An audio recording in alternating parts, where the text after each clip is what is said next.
Capitalism and communism are among two of the most popular political and economic ideologies in the world. But what are the main differences between the two? Hey, it's Dan Zimmerman. Welcome back to Illustrate to Educate. In this video, we'll compare and contrast 5 characteristics between capitalism and communism.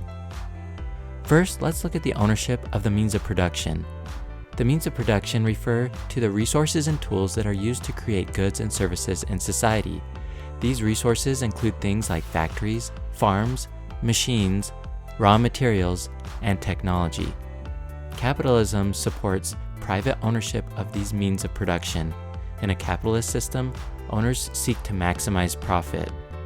Communism, on the other hand, advocates for collective or state ownership of the means of production, with the goal of eliminating private ownership.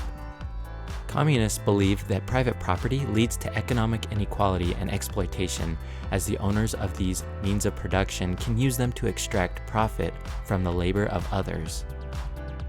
Next, let's compare the overall economic system. Capitalism relies on a market-based economy where supply and demand determine prices and allocation of resources.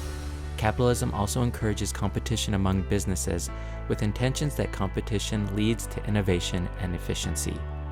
In a communist system, the economy relies on central planning by the government to determine production, distribution, and resource allocation.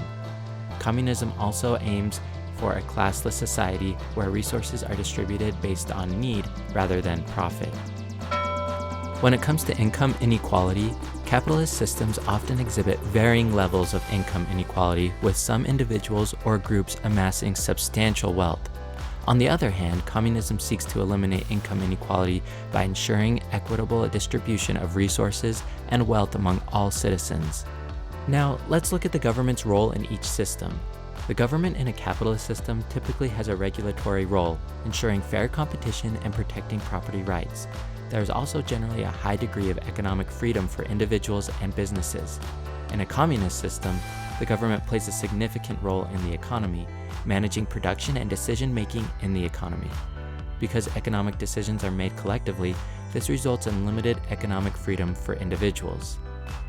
Lastly, let's briefly look at key figures and their literary works of both capitalism and communism. Capitalist key figures include Adam Smith, who is considered the father of modern economics. Smith's work laid the foundation for classical economic thought that supports capitalism. His book, The Wealth of Nations, written in 1776, supports a lot of the foundation of capitalist ideas. Another key figure for capitalism is Milton Friedman, who received a Nobel Prize in economics. He wrote Capitalism and Freedom in 1962, which advocated for limited government intervention in the economy. Communism key figures include Karl Marx and Friedrich Engels, and the literary work The Communist Manifesto, written in 1848. This seminal work lays out the principles of communism and calls for the overthrow of the capitalist system.